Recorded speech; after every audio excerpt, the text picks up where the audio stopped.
ಆಮೇಲೆ ನಾವೇನು ಅಂದ್ಕೊಂಡ್ವಿ 1 ದಿನ ಇರುತ್ತೆ, 2 ದಿನ ಇರುತ್ತೆ, 3 ದಿನ ಇರುತ್ತೆ. 1 ವಾರ ಆದ್ರೂ ಆ ಬೇಡಿ ಕಳಿಸ್ಕೊಳ್ತಾನೆ ಇಲ್ಲ, ಗಟ್ಟಿಯಾಗಿ ಕೂತ್ಕೊಂಡ್ಬಿಟ್ಟಿದೆ. ಅಲ್ಲಿ ಜಂಟಿಯಾಗಿ ಪ್ರಾಬ್ಲಮ್ ಏನು ಅಂತ ಹೇಳಿದ್ರೆ, ಅಗೇನ್ ನಾನು I always feel I am blessed ಎಲ್ಲ ಕಡೆಯಿಂದನೂ. ಆ ಹುಡುಗಿ ನಾನು ಅರ್ಧದಷ್ಟು ವಯಸ್ಸು ಹೆಣ್ಮಗು, ಬಟ್ ಏನಂದರೆ ತುಂಬ ಚೆನ್ನಾಗಿ ಹೊಂದಿಕೆ ಆಗಿಬಿಟ್ವಿ ನಾವು. ನಾನು ಅದನ್ನೇ ಹೇಳ್ತಿದ್ದೆ, ನನ್ನ ಯಂಗರ್ ಸೆಲ್ಫ್ ಅದನ್ನು ನೋಡ್ತೀನಿ ನಿನ್ನಲ್ಲಿ ಅಂತ. ಅವಳು ಅಷ್ಟೇ, ನನ್ನಲ್ಲಿ ಅಕ್ಕನನ್ನು ಕಂಡ್ಲೋ ಅಮ್ಮನನ್ನು ಕಂಡ್ಲೋ, ಅವಳ ಏಜನ್ನು ನಾನು ಪಾಸ್ ಮಾಡಿ ಬಂದುಬಿಟ್ಟಿದ್ದೀನಿ.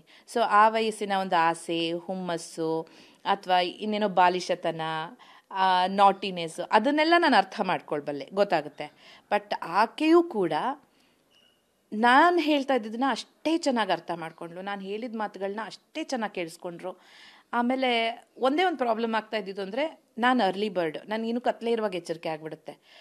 ನಮ್ಗೆ ಅಲ್ಲಿ ಮಲಗಿಸ್ತಾ ಇದ್ದಿದ್ದು ಟೈಮಿಂಗ್ ಏನೂ ಗೊತ್ತಾಗ್ತಿರ್ಲಿಲ್ವಲ್ಲ, ನಿದ್ದೆ ಸಾಕಾಗ್ತಿರ್ಲಿಲ್ಲ ಅಂತ ನನಗನ್ಸುತ್ತೆ. ಬಟ್ ಅವರು ಅದನ್ನೆಲ್ಲ ಯೋಚನೆ ಮಾಡಿ ಒಂದಷ್ಟು ಗಂಟೆಗಳು ನಿದ್ದೆ ಕೊಟ್ಟಿರ್ತಾರೆ. ಬಟ್ ನಾವು ಹರಟೆ ಹೊಡ್ಕೊಂಡು ಮಾಡಿಕೊಂಡು ಮಲಗೋಷ್ಟೊತ್ತಿಗೆ ಲೇಟಾಗಿರುತ್ತೆ. ಅದೆಷ್ಟೇ ಲೇಟಾಗಿ ಮಲಗಿದ್ರೂ ಬೇಗ ಎದ್ದೇಳೋ ಅಭ್ಯಾಸ ನಂದು.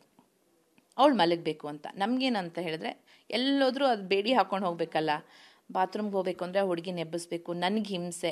ಅಯ್ಯೋ ಮಲಗಿದೆ ಮಗು, ಹೆಂಗಪ್ಪ ಎಬ್ಸೋದು ಅಂತ ಎಷ್ಟೊತ್ತು ಅಂತ ಹಾಸಿಗೆಯಲ್ಲಿ ಕೂತ್ಕೊಳ್ಳೋಕ್ಕಾಗತ್ತೆ. ಆಮೇಲೆ ಅವಳೆಲ್ಲೋ ಮೇಕಪ್ ಮಾಡ್ಕೋಬೇಕು, ಪೌಡರ್ ರೂಮ್ಗೆ ಹೋಗಬೇಕು, ನಾನು ಎಲ್ಲಿದ್ದೀನೋ ಅಲ್ಲೇ. ಆ ಥರ ತುಂಬ ಕ್ಲಾಶಸ್ ಆಯಿತು.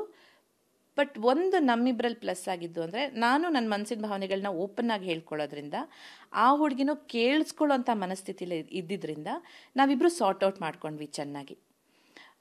ಬಟ್ ಏನೇ ಆದ್ರೂ ನಿಮ್ಮ ಸ್ವಾತಂತ್ರ್ಯವನ್ನು ಕಿತ್ಕೊಂಡಾಗ ನಾವಲ್ಲಿ ರಿಯಲ್ ಲೈಫಲ್ಲಿ ಆ ಥರ ಆದ್ರೂ ಬಿಡಪ್ಪ, ನನಗೆ ಗೊತ್ತಿರೋವರೆಗೂ ಜೀವನ ಇದೆ, ನಾನು ಪ್ರೂವ್ ಮಾಡ್ಕೋಬೋದು ಅನ್ನೋ ಒಂದು ಸಮಯ ಇರುತ್ತೆ ಅನ್ನೋದು ಗೊತ್ತಿರುತ್ತೆ.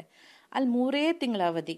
ಅಲ್ಲಿ ಕಿಚ್ಚ ಸುದೀಪ್ ಸರ್ ಯಾವಾಗಲೂ ಹೇಳ್ತಾರೆ, ನಿಮಗೆ ಟೈಮ್ ಇಲ್ಲ, ಇಷ್ಟರಲ್ಲೇ ಇರೋದ್ರಲ್ಲೇ ನೀವೇನು ಅನ್ನೋದನ್ನು ನೀವು ತೋರಿಸ್ಬೇಕು. ಇನ್ನೊಬ್ಬರನ್ನ ಕಟ್ ಹಾಕ್ಕೊಂಡು, ನಾನು ಅದನ್ನೇ ಹೇಳ್ತಾ ಇದ್ದೆ, ಸರ್ ಬೆನ್ನಿಗೆ ಬಿದ್ದ ಬೇತಾಳ ಆಗ್ಬಿಟ್ಟಿದ್ದೀವಿ ನಾವು, ಒಬ್ರಿಗೊಬ್ರು ಹೆಂಗೆ ಸರ್ ಪ್ರೂವ್ ಮಾಡ್ಕೊಳ್ಳೋದು ನಮ್ಮನ್ನು ನಾವು. ಒಂದು ಅಡುಗೆ ಮನೆಗೆ ಹೋಗಿ ನಾನು ನೀರು ಕುಡಿಬೇಕು ಅಂದ್ರೂ ಆ ಹುಡುಗಿನ ಬಾ ನಂಗೆ ನೀರು ಕೊಡಬೇಕು, ಬಾ ನಂಗೆ ಬಾತ್ರೂಮ್ಗೆ ಹೋಗಬೇಕು, ವಯಸ್ಸ ವರ್ಷ ಅವ್ರಿಗೇನಾದರೂ ಬೇಕು ಅಂದರೆ, ಬಾ ನಂಗೆ ಹಸುವಾಗ್ತಿದೆ, ಬಾ ನಂಗೆ ಊರಾಗ್ತಿದೆ.